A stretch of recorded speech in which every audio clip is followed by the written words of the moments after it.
name is Zach Johnson, and today I'm going to be talking about genocidal culture and its effect on modern day generations. I've done extensive research about the topic, and I have found a lot of interesting facts that should be known to our modern day society, especially with technology advancements.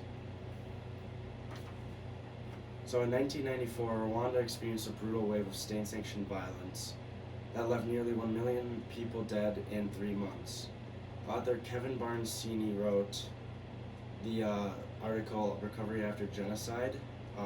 In it, he said atrocities included impaling male victims from anus to mouth, female breast ablation, and using HIV through rape as a biological weapon. They even smashed babies against walls. There are many tendencies and cultures that evolve into a genocidal culture, such as dehumanization and discrimination. Millions of men, women, and children have been brutally murdered because of their religion, sexual orientation, and ethnicity. The advent of technology and media contributes to this culture, which continues to affect its modern-day generations and society by leaving a large post-traumatic impact on the victims and eyewitnesses. Dehumanization is a leading cause in creating genocidal cultural tendencies in a population. The word dehumanization refers to the act of perceiving male victims and subgroups as not completely human. Author of Dehumanization and Normalization of Violence, Eliza Loft, wrote, "Dehumanization propaganda sends signals to people and what they think others believe, and even if they disagree, those perceptions can be altered, their actions in turn. Using technology and media to dehumanize subgroups is more these days due to the vast expansion of the web. In Rwanda, the radio is used to push out propaganda beliefs against the Tutsi people, which led to the Rwandan genocide later on in 1994. An example of dehumanization in Nazi Germany would be a quote from Adolf Hitler: "International Jewry is a ferment of decomposition of peoples and states, just as it was in antiquity. It will remain that way as long as peoples do not find the strength to get rid of the virus," said the leader, as he described being Jewish as the same as having a virus. Fast forward nearly 75 years, and dehumanization of other cultures and ethnicities is still prominent today. A modern-day example of dehumanization would be President Donald Trump saying, why are we having all these people from shithole countries come here? Why do we need more Haitians?" Trump added, "Take them out." Comments such as these may seem mild in today's political standing, but they create tendencies in a culture such as discrimination towards a minority that can lead to genocidal inclination. The education of the youth creates a society based on beliefs possessed of their leaders. With technology as easily accessible as it is today, youths have access to news that they may not have had known that was dehumanizing. The aftermath of genocide in Rwanda still haunts people today.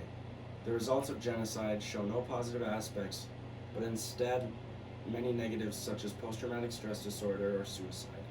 Author Leor Gideon said, "The trauma endangered by the 1994 Rwandan genocide directly impacts victims, eyewitnesses, and genocide perpetrators, and those immediately entering Rwanda post-genocide to engage in national reconstruction. Therefore, we can understand the category of genocide survivors as compromising victims, eyewitnesses, and perpetrators, and post-conflict reconstructors." To this day, the rates of suicide in Rwanda are higher than most countries. Suicidal tendencies were found in 25% of survivors and 7% of former prisoners, occurring more often among women. Ryder and Albert of Rwanda, long-lasting imprints of genocide, trauma, and mental health, wrote that the reason more women than men show signs of suicide is because of the rape, breast mutilation, and torture that they were put through. Most men were either killed or survived with wounds that can alter their life, but that does not take the emotional toll as the women endured. The horrors of living next door to someone who could have at one point been trying to kill you or killed someone in your family brought a great deal of stress onto the men, women, and children in Rwanda, and is a large factor into why their suicide rates are as high as they are. The advancements of technology have created an easier way to promote genocidal tendencies in cultures such as dehumanization and discrimination. With easier forms of communication comes many advantages to today's society, but can also lead to an easier form of discriminating minorities. Using the internet, radio, and television, genocidal tendencies are easily spread to cultures that can have a great impact on the younger generations those minds are still developing. Leaders of the countries need to make sure that what they're saying does not create any wrong ideas, as President Trump has said in his past speeches and tweets. Without these guidelines, there are chances of these words being used by the most powerful man in the U.S. sparking into genocidal tendencies. As stated previously, advancements in technology have created many amazing things in today's world. But if close to 1 million people can be killed in just 3 months, imagine the damage that can be done now, 26 years later. Today's technology is capable of wiping out a culture, which means actions need to be taken to prevent genocide from becoming a regular event as it has become in the past 50 years in our world. Modern day generations face repercussions from actions they weren't even alive for and should not have to be dealt with, but instead live in a world of peace and acceptance of all. Genocide has affected millions of people's lives who did not deserve to be killed or put through life-altering changes. If proper steps are not taken to prevent mass murder, then it will continue